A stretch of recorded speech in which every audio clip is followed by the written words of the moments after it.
All right, everybody, welcome back to Corona Geek. I'm here with Mike Wozniewski from Merge Media. They are the developers of Floor Kids, which was the big indie pitch winner in Vancouver. So Mike and I met at, Big indie pitch, but it was Pocket Gamer Connects Vancouver. There's a lot of words in there, but we met on as part of the judging and ultimately the winning of that. And so, hey, Mike, thanks for being with me. Yeah, thanks a lot. And it's actually the really big indie pitch, I think they called it. Yeah, they added an extra really in front of it. Oh, the really, yeah. Well, I sometimes I put the big indie pitch, and sometimes I say big indie pitch, and sometimes I just say BIP. Yeah, but it was a fun time. It was good. It was a good event. What did you think about the judging aspect of things? Like that whole, you only had 60 seconds or something to present the whole thing? Well, no, you have 3 minutes, right? Was it? I think 3 minutes to present and a minute of questions, right? So I think the 4 minutes in total. And it was pretty wild. I mean, you go from table to table and you're surrounded by a whole bunch of new faces and the timer's already going and you have to just go for it. And I know. It's fun. I felt like it was, I actually extended the time. I thought it felt like it was like 30 seconds a piece. I mean, it was just like somebody would sit down and they would say a few words and then they were gone and they were like, okay, next round. And I was like, It definitely does feel that way. There's not much you can say in 3 minutes, let alone show a game. And especially if your game has some sort of progression to it or different modes or anything like that, there's no way you can even get into that. You can say a lot in a few minutes as well. Yeah. I got to the point where I was just trying to shortcut right to it, right? Even to the point of helping the developer get past the initial awkwardness of sitting down with these people that you've never met before and just saying, okay, what's your name? What's the name of the game? What's the name of your studio? You're like, let's get into it. Like, kind of moving it along. So that was crazy. Yeah. So speaking of games and winners, tell me about Floor Kids, because that was the winner, overall number one winner for the event. Yeah, so Floor Kids is a mobile game. It's a touch-based action dance game. It's about breakdancing. So you control these little b-boys and b-girls on the dance floor. And it's part rhythm game where you, in the classic sort of rhythm game sense, where you tap targets in time. And it's also part sort of strategic battle game where you battle against other characters. And so it's a little bit a departure from a lot of breakdancing games, which are a little bit more hardcore. Pop is a little cuter and more friendly and more accessible, cute little b-boys and b-girls. So that's why it's called Floor Kids. But it's really an all ages thing. And that's kind of like the high overview. Now, was there an element to it where it actually synchronized with the music? Or was that the player was supposed to synchronize with the music? Well, the game does a little bit of that for you. Ultimately you score better if you're doing things in time. So the one thing that's unique about Floor Kids is that all the animation is hand-drawn. So every single frame by frame 2D animation. So John Ng, who I'll talk about in a sec, he's this amazing animator who has been painstakingly drawing every frame of these characters. And there's 8 characters, each of which probably have about 1,000 drawings each. So he's been really going to town. But in terms of how it fits with the music, all the animations are kind of these cyclic loops. So you do a head spin or you do 6-step windmills, all these different breakdancing moves, and they all sort of loop. And so they loop in time with the music. And then when you do a finger gesture, flick down or flick up, or a little sideways a circular spiral gesture, pinch or expand, it triggers a transition to another move. And those transitions are also sort of quantized to the beat so that everything always feels like it's rhythmic. That's amazing. 2D hand-drawn animation. I mean, I think that lends to the organic feel of it too. It definitely had a feeling like the characters were not just transitioning, but actually there was motion involved. Yeah, well, John has this fabulous ability to capture sort of the physics of breakdancing. So he's a dancer himself, and we have another member of our team, Jody, who's also a dancer. And so, I don't know how many game developers have two breakdancers on their development team, but it's kind of a unique group. And so John loves. I mean, this has been a passion project for him for many years. These characters, they started, I don't know, almost 10 years ago. And so he's been working on these characters and trying to capture the motion of breakdancing in these animations for a long time. And he's managed to do it. You can see, the girls' ponytails kind of flipping around, and like the hoodies of these characters kind of flopping as they move. And so he puts a lot of detail into that, but it's all very sort of sketchy and has that really sort of rough hand-drawn aesthetic that we love, and that really it drew me to the game anyway. And it almost makes sense because the characters are they're almost standing in sort of a club environment, I guess, maybe where other characters are standing around them, watching them dance. And so the fact that they, like you said, it has that sort of feel like you would be, you're there, you're one of the crowd standing in the crowd watching the event happen. So what 10 years, I mean, what was the inspiration to bring it to market now? So 10 years ago, well, not 10 years ago, I'm not really sure. I think it was roughly 2007, which, it's almost 10 years ago. John and Kid Koala, who's another one of our partners. Kid Koala, if you don't know, he's a pretty famous turntablist, music producer.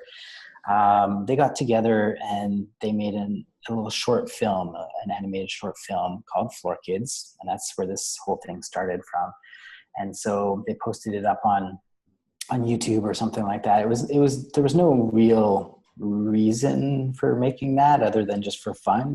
John being a break dancer and animator, and Kid Koala, who's a turntablist, and Kid Koala is also, he's DJ'd for a lot of breakdancing competitions and things like that. So he knows that scene. So they got together and made this video, and it took off online, got a bunch of views on YouTube, and people really loved it. A bunch of really famous B-boys reached out and said it was awesome. And so it was always sort of percolating as this idea that it could be something more. But that, obviously didn't happen right away. And it was only, I don't know, about 2 years ago that we started talking over drinks about this, and, tried to find some funding, wondered if we could make it into a game. And then all of a sudden, now here it is. Wow. That's amazing. Yeah. That's amazing. And who do you think who's the target market for that sort of thing? Well, hopefully it's everybody. I mean, obviously this is a little bit of a younger themed thing. So I don't know, teenagers, college kids, whatever, but Kid Koala's audience, he's been DJing for 20 years. Some of his fans are in their 40s or whatever, so I'm sure they will like it as well. So, so it's not a kid's game. It is a skill-based game. You have to learn all your combos. You have to learn your dance moves. There's a lot of depth in it. So even though it looks all cute and everything like that, you can really go far and take a deep dive into the world of breaking and learn all the names of all the moves. And these are real moves, based on the real world of breakdance. And so I shouldn't even be saying the word break dance. That's even not sort of true to the culture. The culture calls it breaking usually. Oh, interesting. Yeah. But you got to speak the lingo that most of the people understand, right? So yeah, well, I'm calling it breakdance, but in the game, hopefully we'll teach a little bit of that subculture as well. So people, in the spirit of Tony Hawk, for example, I grew up with Tony Hawk, and I learned all sorts of skateboarding culture and terminology from that game, even though I wasn't a skateboarder, right? Right. So I learned what a kick flip, ollie, tinny, whatever, all the different terms were. And so hopefully there's something in Floor Kids like that as well. So now this game is it's going out under the Merge Media label, right? Yeah. And then Holo Labs is doing some of the development, or how does that work? Yeah, so Merge Media is a coming together of four entities. It's Kid Koala, the music producer, and he's our audio director. He's doing all the music for the game. It's all original music. There's John Animation, so John Ing's company as well, and himself. You know, he animates a lot of feature film, short films, things like that. Envision Management is another partner, and then HoloLabs. So there's these four entities, and Envision is a producer, marketing, is sort of handling production and marketing, and they do a lot of they manage Eric, Kid Koala, and a whole bunch of other artists as well. So there's a lot of things that are coming up with them as our partner, like a live concert tour, for example, some breakdance events, live stuff, a music album, graphic novel. Who knows where this will go, actually? And then so HoloLabs we have experience in making games and all sorts of interactive digital media, from websites to virtual reality stuff. And yeah, that's definitely that's where I was kind of interested in it, because I was reading the website and seeing that you have on their intelligent systems and VR and stuff like that. So yeah. So how much of that plays into Floor Kids, and do you have any VR projects in the works or in the wings? Yeah, there's some VR stuff. So HoloLabs is a little bit of a split between a studio that does their own projects. So Floor Kids is really one of our own things that we've sort of helped concept, and we're part of the partnership of Merge Media, but we also do a little bit of work for hire and some other original projects as well. And so we have a lot of experience in virtual reality intelligent systems. So we've done everything from tracking, 3D tracking, to writing visualization engines and all that. And so for Floor Kids, really where this comes out is in this animation system. So we had to work pretty hard in making something that could take in 8,000 different images and looping animations and transitions and stitch that all together. So there's a lot of clever stuff under the hood to drive all that, keep everything in sync, and load and unload giant sprite sheets of character data and everything. So HoloLabs was intimately involved in that, and actually we're building the whole game. Really. So is there anything, since you've come this far, the game's not out yet, but what I saw was definitely a well polished, playable game. Is there anything that you would do differently looking back?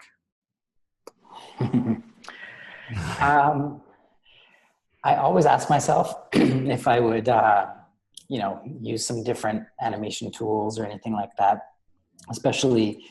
I've done some 3D animation before where you can just, import generic motion capture data and rig up a character and blend animations together.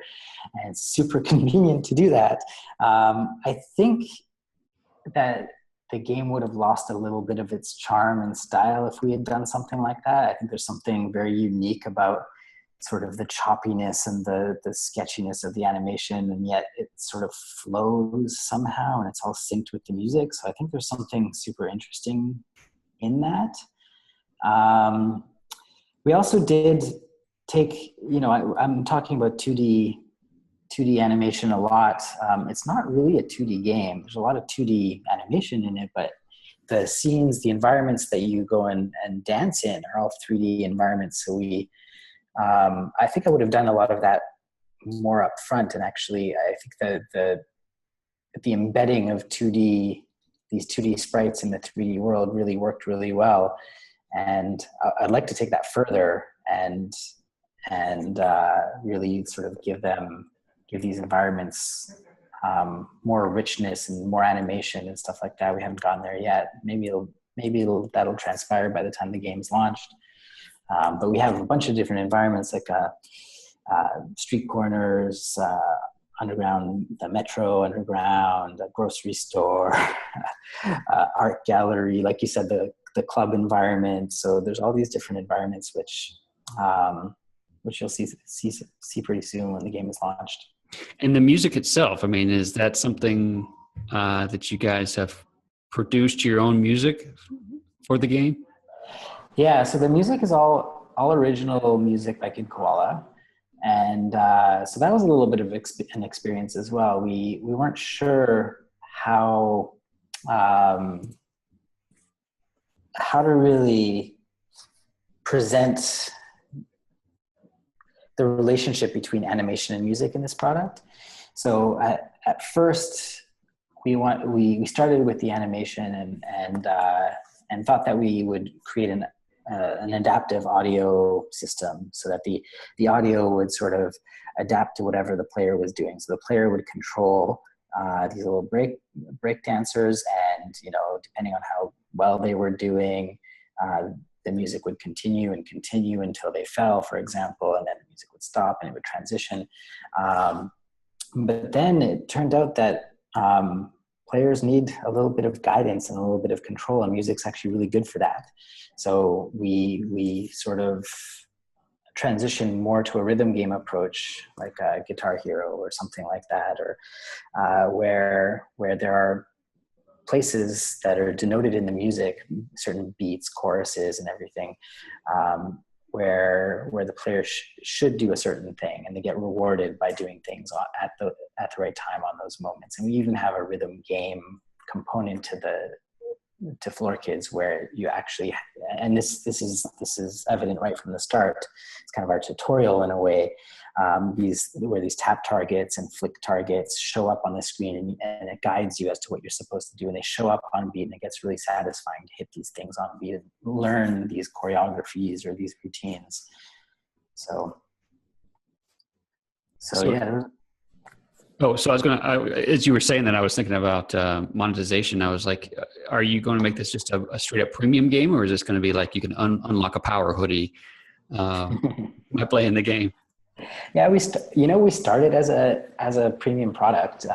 We figured with our small sort of indie sized team and this unique sort of style and original music and everything, that we might sort of make it as a premium game. Someone would appreciate all that work that we put into it and pay for it. But now we're shifting to free to play, and so we have a whole free to play back end for this. And so the goal of the game is to build up a crew of B-boys and B-girls. And so there's a little story that goes along with this. There's one dancer who's new to the city, another who sort of is lonely and wants to find friends and to dance with. And so they start forming this crew, and they go, and so the player goes out to all these different locations. There's a city map. You can unlock new locations. You can also unlock new crew members and recruit them sort of to join your crew. So as you battle different characters throughout the city, you sort of win them over and they join your crew, and then you can dance as those characters. So, and each character has their own unique set of moves. So there's a lot for the player to explore, and you can level up each character and unlock new moves. And so there's a huge progression of stuff to unlock. Okay. So will people essentially, will they pay for the music, or they pay for those things that you're talking about? Or both. I don't see why they couldn't do both, right? It's sort of in the spirit of being a B-boy or a B-girl. What you need to do in the game is you need to dance and earn your way. And so we have a busking mode in the game, sort of showcase kind of busking mode, where you go out on the street corner, you break dance, and the crowd is there, and they they give you a little bit of coin, and then you use that to enter into these sort of dance battles where you have the chance to recruit other players. So if you want, you can busk and play the game for free, obviously forever, and earn your coin that way. Otherwise, there are in-app purchases and other ways to speed that process along. Well, that sounds like so much fun. It sounds like a blast. So the game's not out yet; it's still in development, correct? Right. And so we'll be launching the game in early 2017. So early, I'm not exactly sure when, but definitely in the wintertime it will be out. And then by the time summer comes along, you may see us in a city near you, where we'll have some events, and Kid Koala will have a little tour of Floor Kids, a tour dedicated to Floor Kids, where we hope to have some local B-boys and B-girls come out, and people play the game on stage in a concert with Kid Koala. And so it'll be in the summer of 2017. Oh, wow. So a very, very physical-based, focused marketing push. I like that. Yeah, I mean, so it's the great thing about working with Envision and Kid Koala is they have a huge history of doing tours all around the world, really, and launching all sorts of products, really creative products. Kid Koala's got 2 graphic novels that he's written and distributed and published and distributed, and several albums and very unique concert tours. So he's got, there was a Space Cadet tour which was a headphone-based tour with little smelling capsules that you would take you on a little journey with smells and sounds, and you just lay down on the ground with your headphones. Right now he's got a sort of live silent movie that is scored by a string orchestra and is puppeteered live on stage by puppeteers called Euphonium Must Fall. And so that's touring right now, and so Floor Kids will be the next one. Wow, so a lot more experience-based events and things like that, which is great, right? Because when somebody is, they're in the moment, they're excited, and then you tell them about something like Floor Kids, they're like, hey, yeah, pow, and they just, they act on it right away, as opposed to, seeing something and being like, yeah, maybe, eventually. Well, the cool thing about this game is that, breaking exists in the real world. Hip hop exists. It's not like, we can't go up, games with wizards and dragons and stuff like that. You can't really, you can't really show that in real life, but this subculture exists and it's cool. I think you would look great in a Pokemon outfit, man. You could go to Comic-Con, you could totally pimp a game at Comic-Con. Yeah. All right. Well, in the meantime, where should people go to sign up for the newsletter or to follow you guys on social media? Where should they go to get updates? Yeah, I think the easiest thing is floorkids.com is the website. And so on the website, there's, some videos to look at, and there's all of our social media links. So you can get to the Floor Kids crew Twitter handle and the Facebook website. And there's also a newsletter to sign up to on the website. So if you want to, for example, be one of our testers in our early beta, you can sign up for the newsletter, and we'll include you on that, or just to get more information when it's launched. All right. Well, there you go, guys. I'll put a link in the show notes to Floor Kids, and you guys go sign up for the newsletter and follow on social media. Mike, I appreciate you spending some time with me and sharing the game with us, and I look forward to seeing it out. Great. Thanks a lot.